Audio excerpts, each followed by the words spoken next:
Hi, welcome to Season 2 of the Let's K12 Better podcast. This podcast is a project between Mama Wall Capes and her kids. Hi! In our podcast, we will cover a variety of subjects involving K12 education and family life. We will talk about the ways that parents, kids, and educators can improve K12 education and family life. We encourage you to join our conversation on social media using the hashtag Let's K12 Better.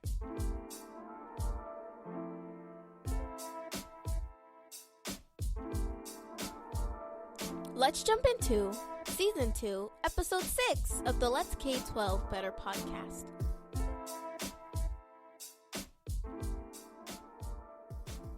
February is Black History Month. Black History Month started as an effort by Carter G. Woodson and Jesse E. Moreland in the early 20th century to celebrate and research the accomplishments and contributions by people of African descent. We're using this month to discuss important topics that touch the lives of Black people and Black culture. We can't cover them all in 4 short episodes, but we'll do our best to engage discussions that we hope can endure well after February is over. In this episode, we're going to discuss Blackface, its roots, and how it has evolved in digital form. Minstrel shows, also called minstrelsy, is an American theatrical genre that leans heavily on the comedic enactment of racial stereotypes. The genre flourished from the end of the Civil War to the early parts of the 1900s, and most often placed white performers in burnt cork or shoe polish covered faces, costumed with exaggerated physical features, language, and gestures of Black people. When it comes to blackface, it boils down to who owns the narrative about your culture, who gets to try on other people's culture or leverage them for a laugh, and who gets to tell you and other people who you are. Perceptions of Black people in media with origins in traditions like blackface are not only built on insidious stereotypes of Black people, but are established within the power dynamics of who gets to write scripts, who tells the stories, and who claims ownership of your form. Think about the racial healing that did not happen during the post-Civil War Reconstruction era. During this time, we see a rise in popularity of minstrelsy. Toward the decline of the minstrel era, we see these negative stereotypes about Black people leveraged in new forms of entertainment, like movies, like the 1915 silent film The Klansman, or more formally known as Birth of a Nation. So even though Black people were freed from enslavement, the post-Civil War rise of this genre and the pervasive use of stereotypes about Black people during the Jim Crow era was a reminder to all people that Blacks were not freed from the negative ideas we as a society held about Black people. And we may never free ourselves of those ideas. Today, people are so turned off by blackface that they're not willing to delve into the reason why it is considered offensive in the first place. Blackface isn't dead. As our world becomes more digital, blackface shows up through GIF use, cultural appropriation in the music and fashion industries, on gaming platforms, and it persists in movies as a joke or for shock value.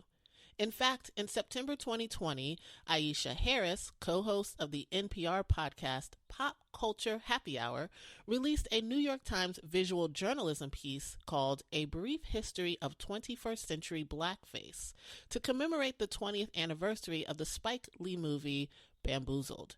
We mentioned this movie, Bamboozled, in episode 5 of the Let's K12 Better podcast. Let's talk about Black History Month. Bamboozled is a satirical comedy drama about a modern-day minstrel TV show that was written by a Black Harvard graduate to create something so offensive it would get him fired. His show, Mantan the Millennium Minstrel Show, featured Black actors in blackface makeup. Bamboozled is a must-watch social commentary not only on blackface, but on how mainstream media uses Black people for entertainment. Side note, Roger Ebert gave Bamboozled 2 stars, but gave The Klansman, aka Birth of a Nation, 4 stars. Anyway, we've linked Aisha's piece in the show notes and encourage you to read it. When it comes to blackface, the visceral shame of one person or one corporation's misgivings creates a reactionary response where we lock up these images in vaults, never to be seen again. And that is just as harmful as the continued perpetuation of blackface as an American tradition, because locking up these images and putting them away prevents all of us from engaging in important social conversations that should be held. What we see is powerful. When we see images, our mind catalogs those ideas consciously or subconsciously, and we use those ideas to help us navigate our interactions with other people. It lets us know if people are friend or foe, lesser or equal. So, historically speaking, how many people use the images they saw in blackface to guide their understanding of Black people and Black culture? Branding is everything. The rise of media and entertainment, which did not include Black people as collaborators and co-creators, but included negative interpretations of Black people, undoubtedly laid a foundation for how we talk about Blackness even today. So, what's our part in pushing back against those negative tropes and stereotypes, and how do we create space to have challenging discussions about topics like blackface without shutting down? We will attempt to have such a conversation. It might be messy, but our goal is to talk about how media and branding shape the way we decide who gets to be in on the joke, which stories we elevate, and how can we evolve our conversations about harmful historical events.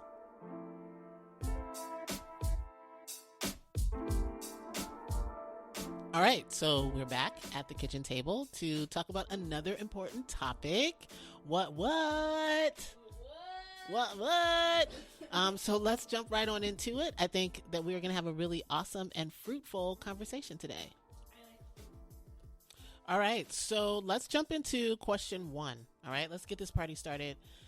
We watched the movie Bamboozled by Spike Lee. Yep, as a family, right? As a fam. The movie is actually for older kids, and we'll link the Common Sense Media review in the show notes to help parents determine if their kids are ready to watch this movie or not. I think that that's the right thing to do. But I think adults should watch. What do you guys think? Yeah. Definitely. Yeah. Yeah. So just a bit of background about the movie. It's a satire of Black people in blackface. Essentially, that's what it boils down to, right?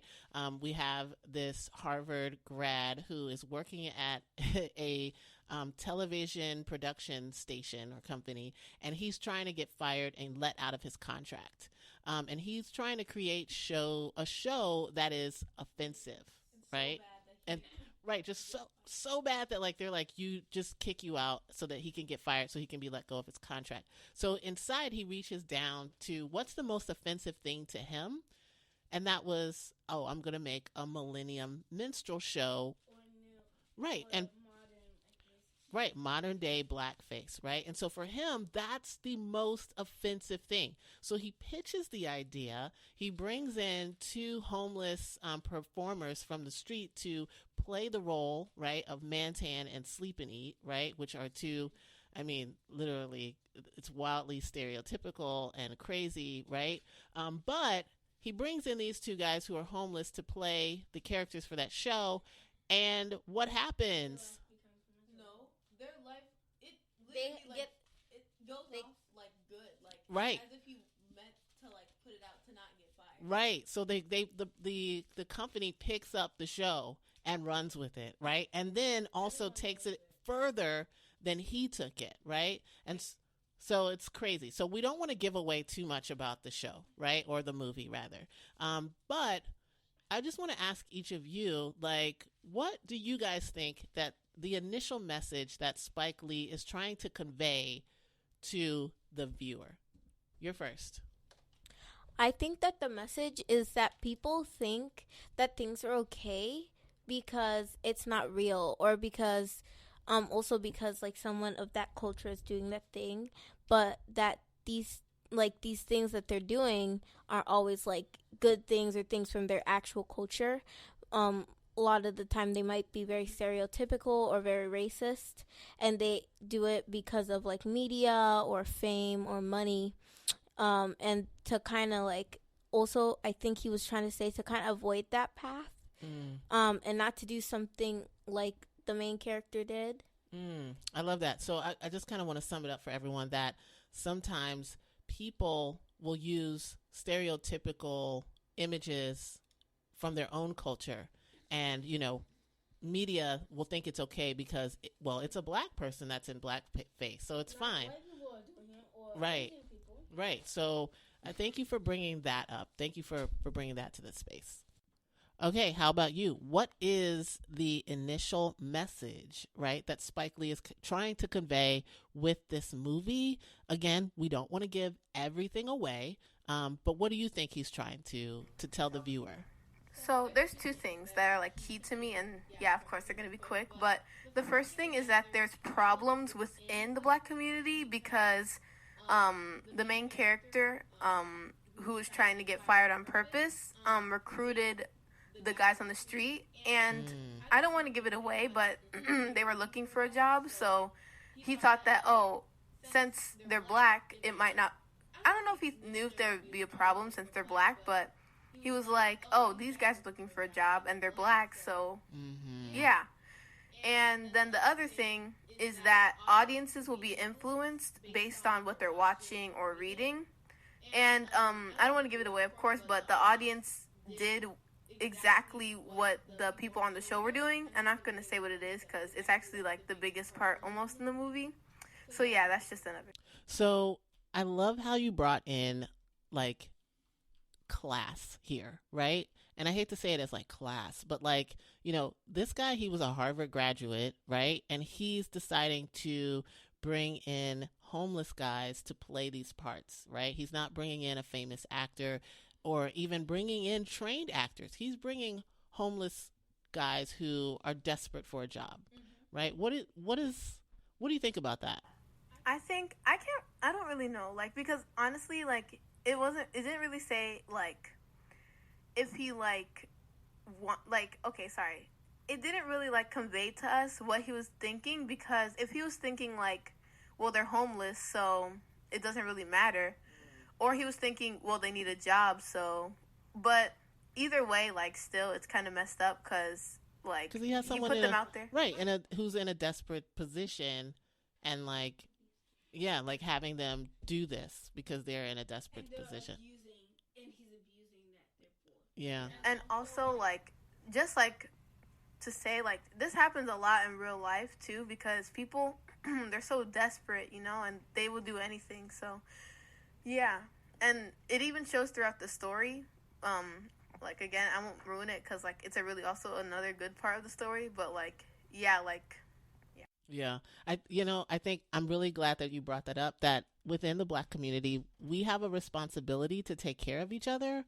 So a lot of our conversations talk about how we can build coalitions across racial and cultural and heritage differences, but we're going to say, like, also within our communities, right, we have a responsibility to take care of and to look after the people who are part of our community, right? Whether it's, if I'm a member of the Black community, I should take care of those folks. If I'm a member of the LGBTQIA community, I should take care of those folks. If I'm a member of the Jewish community, I should take care of those folks. So just thinking about, like, how do we take care of the people in our community, not use them for our own gain? Yeah, because he used them only because he wanted to leave his job. So. Yeah, that was super dope. And then the other thing you highlighted about, just blackface in general, thinking about, like, Spike Lee pushes this idea of who gets to wear blackface. Who should wear blackface? Who should not wear blackface? Should we wear blackface?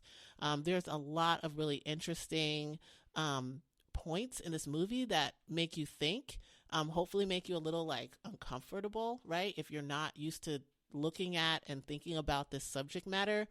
So yeah, we really encourage folks to watch. All right, question number 2. Why do people feel shame when it comes to blackface? People feel shame because it's like an exaggeration or like a stereotype that people are placing on black people or other people when they're doing it.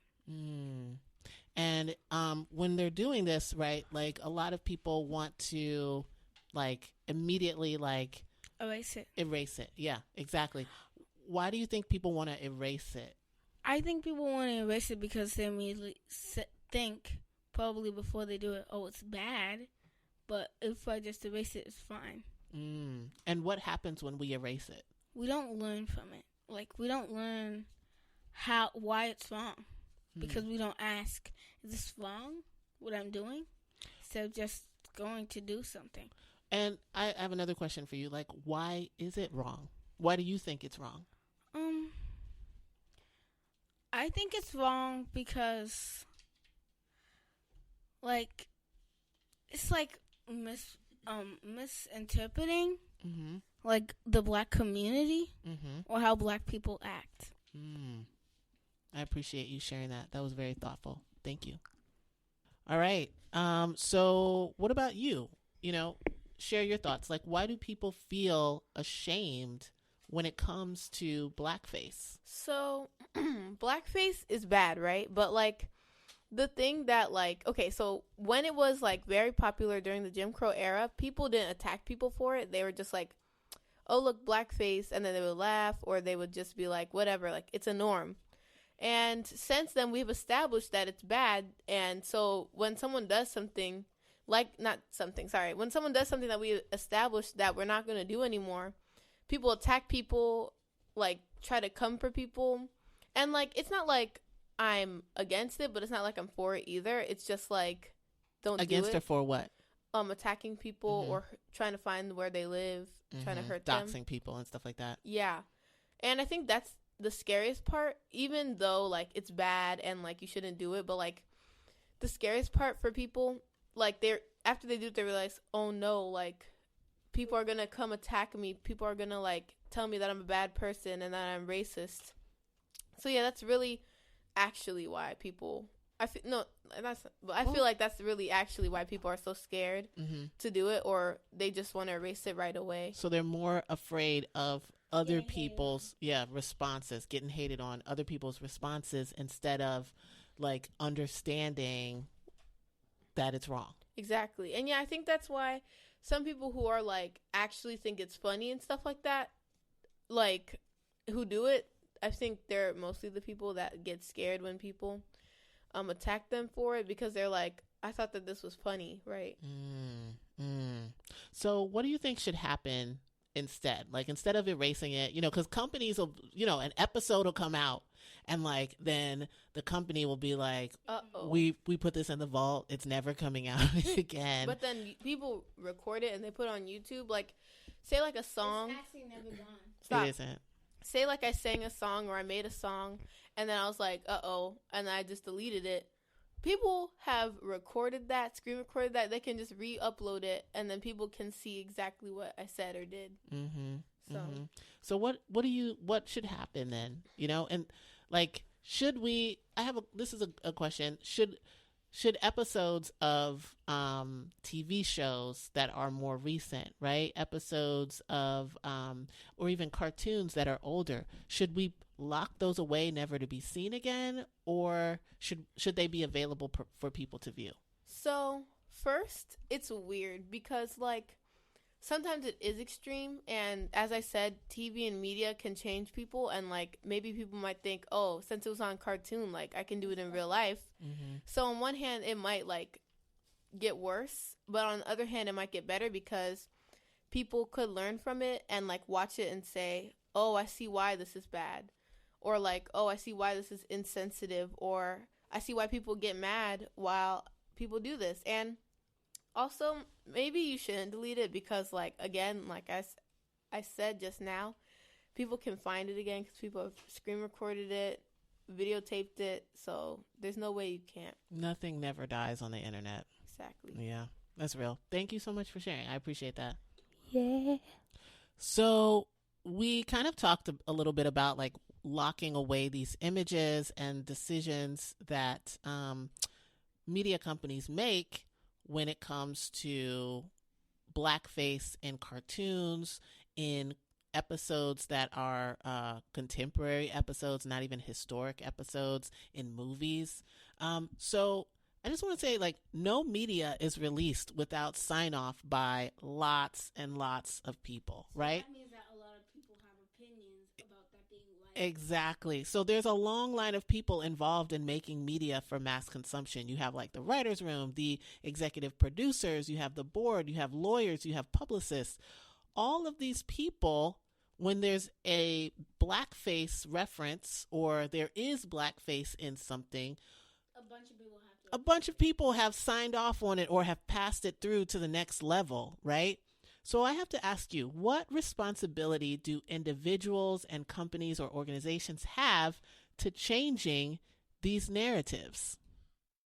I think that they need to actually thoroughly look at it and be like, wait, this is blackface? No, you can't put this on TV for 2 million kids to see because that's inappropriate and that's not right. But what media companies are doing is exactly that. That's interesting. I appreciate that. Thank you so much for sharing that. Okay, so I'm going to ask you the same question. What responsibility, obviously, do media and entertainment organizations have? But also, what is the responsibility of the consumer, the person who's watching television and listening to music and, you know, watching movies, right? So I'd like to ask you, what responsibilities are there to challenge these narratives? So the people who are making the things have the responsibility to do the research and make sure that what they're putting out isn't going to offend anyone or make anyone feel like they shouldn't watch their things anymore because of that. And then the jobs of the consumers or the people who are watching it is to call it out and not just like hate, but like also tell them why it's bad and like why they should and why other people should watch out and like read about it and stuff like that. So you're saying that we're not just calling it out, but we also want to make sure that we're participating in some sort of co-learning experience? Yeah. So, okay. I like that. I like that a lot. Thank you. I think that the responsibility of the people watching is to talk about it, like with your family members and other people watching with you, like my mom does with us, so that they're like asking questions, so that it's not just straight, oh my God, what's happening? But you stop at some points or heavy parts and just talk about it. I love that, right? And so we're going to actually encourage people who are going to watch Bamboozled, right? After you determine if your kid is ready to watch Bamboozled with you or not, right? Take Sophie's advice, and it's okay to watch a movie all the way through, but it's also okay to use a movie as a learning or an excuse, right? A learning experience or an excuse to delve into something. So like, stop the movie and talk about it, right? Like, why is it that this is what the director chose to have us experience, right? I love that. I love that so much. Thank you for bringing that in. Thank you. So we've been talking a lot about blackface. You know, blackface is actually still present in 21st century media platforms, right? But it's also evolved with the times. So, you know, people use GIFs, people try on black culture. Blackface is still pervasive as an American tradition. So let's get into digital blackface. Can you talk a little bit about, you know, what you think digital blackface is and how it shows up online? I think digital blackface is like darkening an avatar or like yourself using things like Photoshop, like darkening your skin or changing your hair texture or color to make it seem like a BIPOC person or that that you're black, and like just for laughs or unknowingly or like for like say a video or something, even though you know or don't know it's okay. I love that. I love that. People have also said like digital blackface shows up in the ways that people speak on social media, right? So, Like this is not just on social media, but like in videos as well. People make jokes about black people. Like they'll have someone talk to black people in like a way that they think black people will talk, or like a language that they think a black person would know, or like a BIPOC person in general. And that is also very racist and like very stereotypical. And it just goes to show that it's not just darkening your skin or changing your hair. It shows up pretty much everywhere. Right. So you're saying like gestures and language. And like even people will make like racist poses or positions or like racist like memes, artworks. And in some ways, right, some of these folks don't see it as racism, right? They'll see it as like a funny joke. It's funny, or even it's cool, right? They're like, oh, this is hip. Everyone's doing it. Let me do it too. And they also might think it's appropriate to do because they saw it online, and they think that they can't trace it back to you because it was on social media. But it's very emphasized now, and it's been emphasized that things on social media, just like if you said it out loud, you can't really take that back. Right. Like it's sort of like a one and done sort of thing. Even if you try to delete it, like say you made like a post on made up social media world, it's archived in made up social media world. That's true. I know you're bringing up some really amazing things. And one thing about culture, which we will talk about in a little bit, right? But culture is kind of made up of all of the wonderful ways individuals communicate who they are, whether it's in the real world or in digital spaces. And so, Black Twitter is a thing, right? It's been a thing for a very long time now. There's a lot of really, I would say, cool, funny, interesting, amazing things that have emerged from this digital culture called Black Twitter. A lot of those things end up in the mainstream, right? And so there's a lot of people who have no interest in committing to participating in Black Twitter, but then they take from Black Twitter. So we'll talk about that later on. Yeah.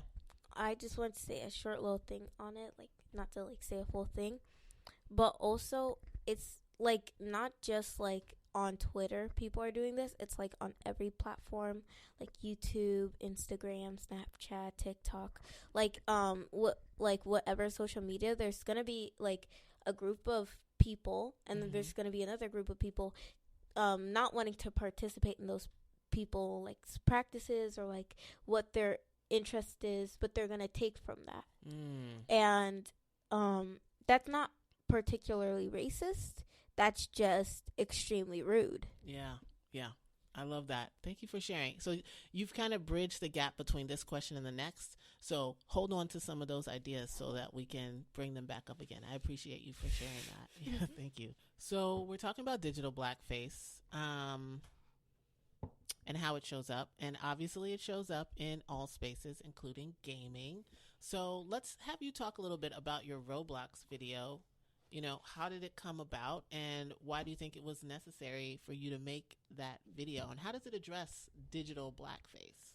So basically, I have a Roblox video, and it's basically about digital blackface, and I thought it was necessary to make the video, not only because, like, even before the Black Lives Matter protesting went down,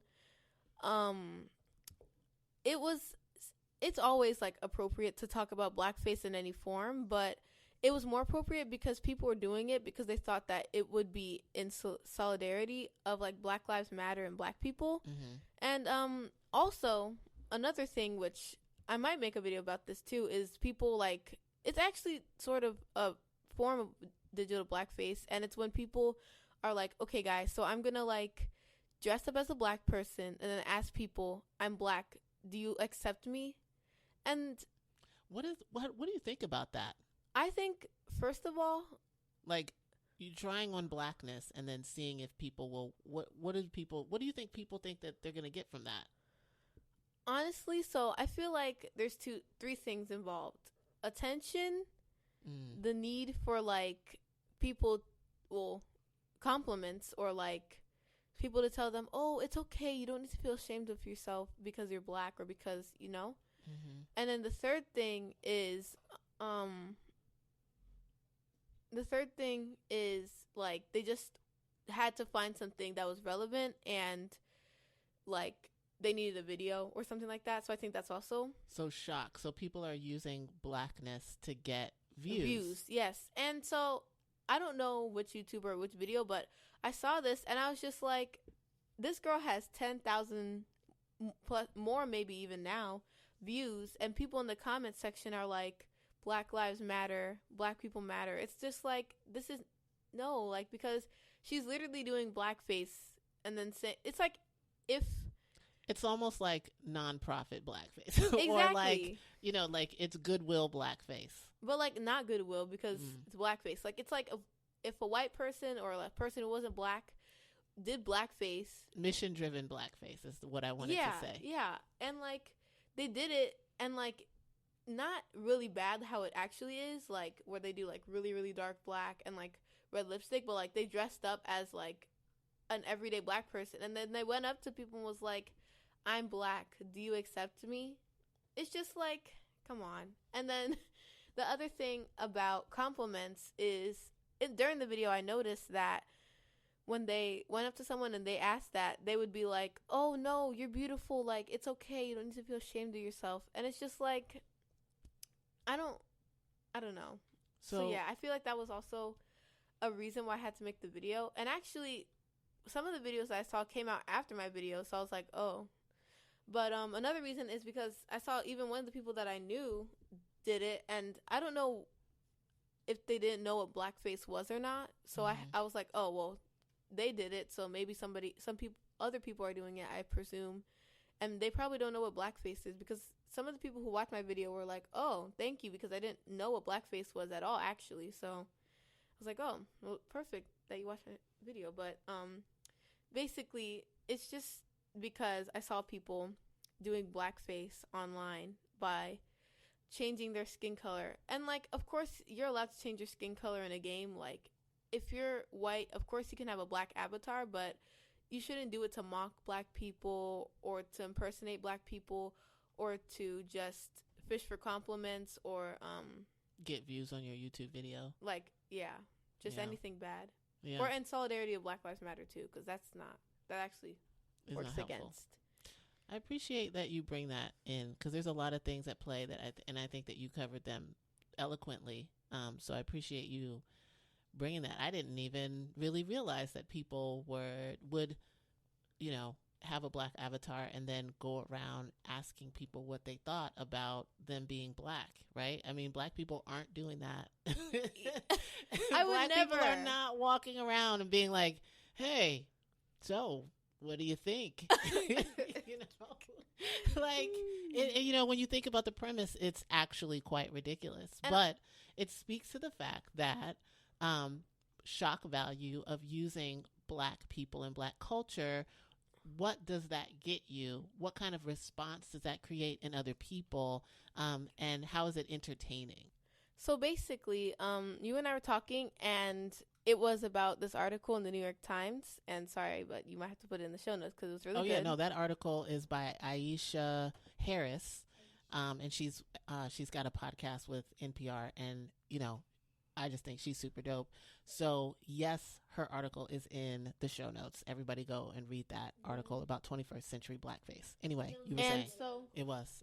We all read it. And so, basically, we were talking, and you asked me almost the same question, or we were talking about the same thing, and you were like, when somebody does something racist, and we were talking about this actually earlier, and when somebody does something racist, they always try to erase it because they don't want to be called racist. They don't want to be labeled as someone who does racist things.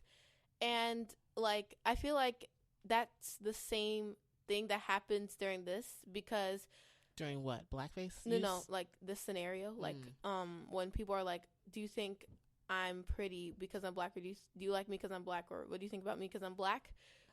Automatically, people are like, oh, you're beautiful, because they don't want to be labeled as racist or rude or mean, because I feel like that's the shock value, or that's like the response that people, they're just scared to be called racist, to be labeled racist.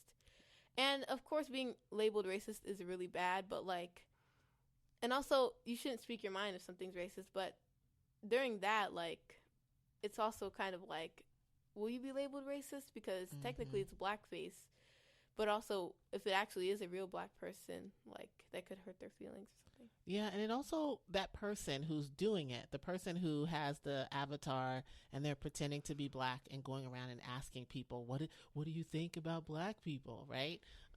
Which I just want to say, black people just don't do. Many of us don't even care what other people think. So I just want to throw that out there.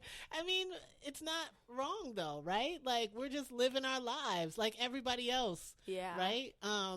Anyway, so like, you know, when you're walking around in your avatar asking these questions, in many ways, you're trying to position yourself as, I'm not racist because I'm doing these things. And that's why I kind of said, like, it's goodwill blackface. It's mission driven blackface, because it's like, I'm out trying to, like, you know, weed out the racist on this platform, engaging, ironically, in a racist act. And they think that since they're recording it, the people who are racist will be like say they're walking up to someone and they're like, I'm black, what do you think? And then they're like, ew, ugly. They'll be like, I'm recording. And they'll be like, and then they'll just leave the server. That's basically what they're looking for.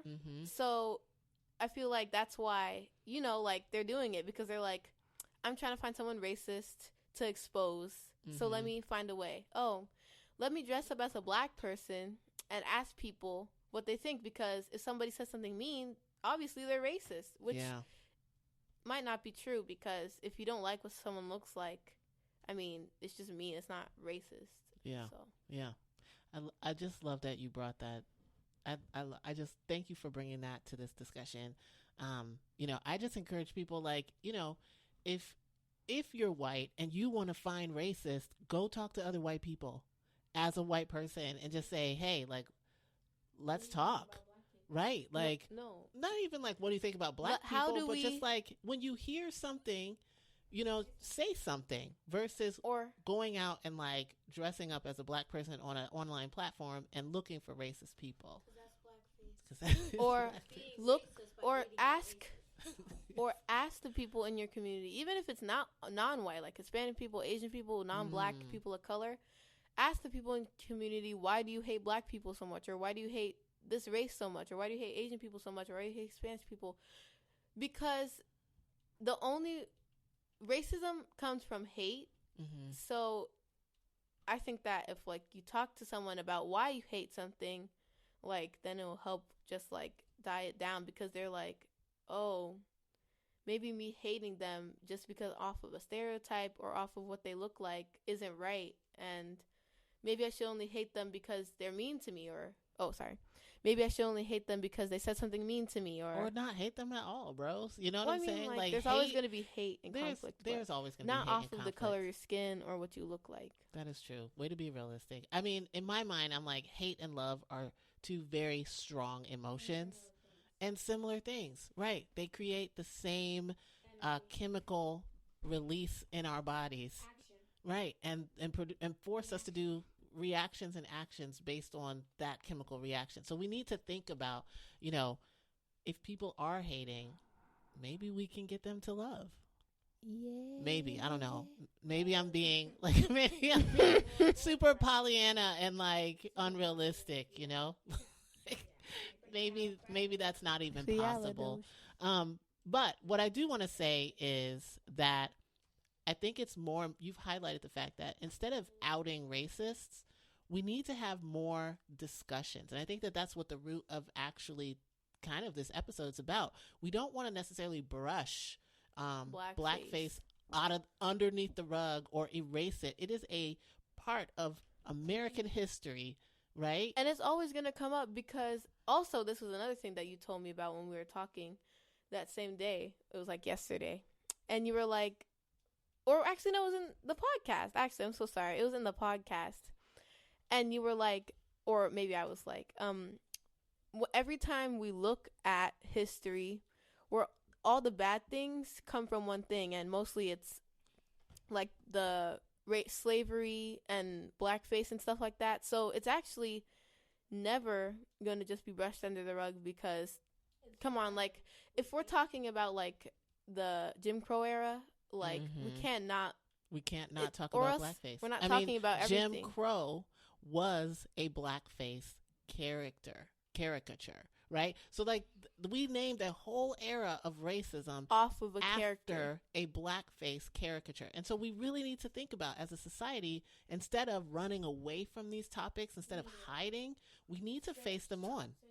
We need to search for it. We need to talk about it. We need to teach it in schools. We need to teach it in schools. We don't need to search for racism. Right. We don't need to search for race, but we need to search for it. Yeah, we need to look we need to look into it, you know, and talk about it and have these tough conversations because it's not going anywhere. And because say we're talking about that era, I think it was like the 1940s. Actually, it was from post-Civil War through 1940. Yeah, 1950. so like if we're talking about that era, like if we just say, okay, well, the Civil War happened and then it went back to normal.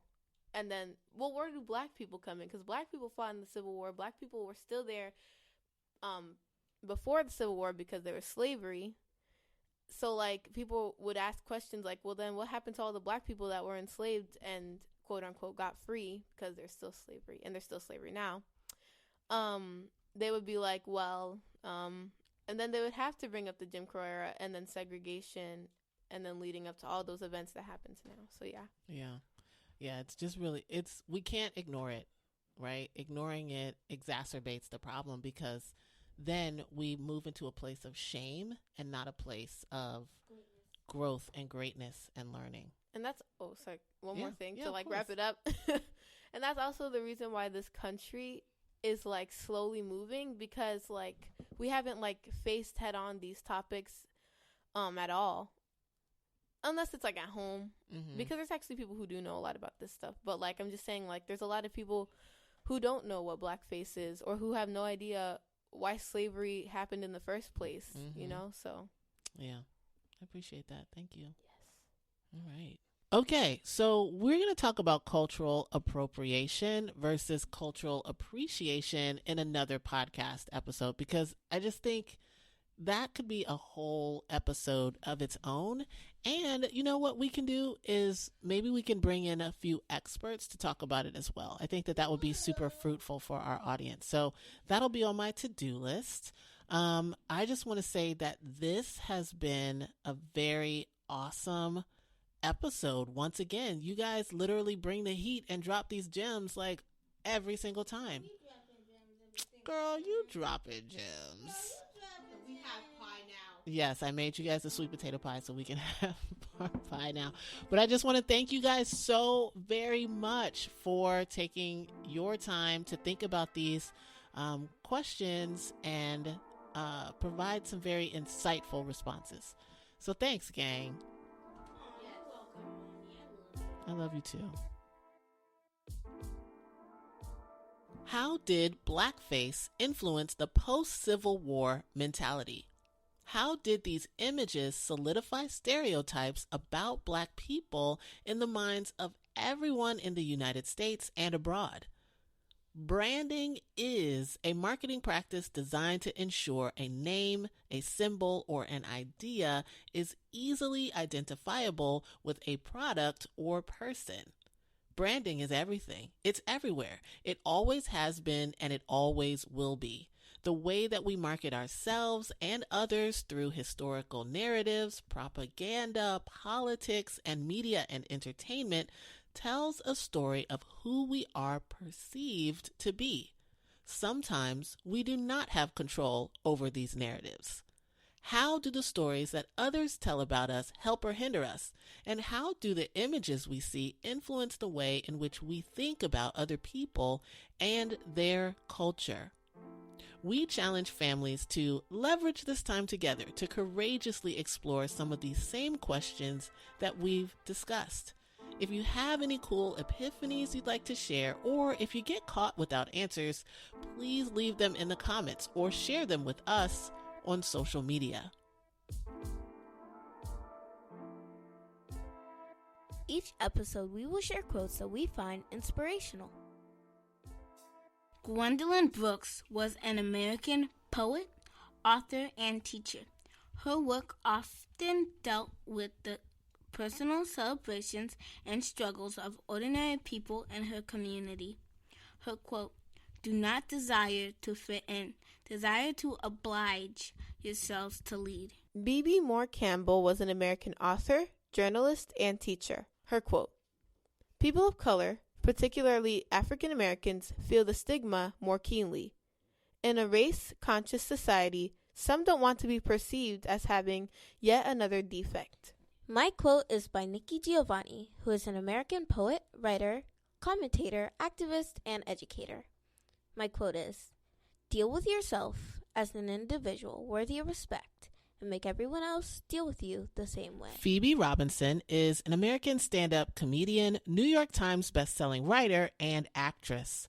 Her quote, "What's important is to have more women creators behind the scenes, being producers and being in charge. That will ultimately help push this boys club locker room mentality out the door."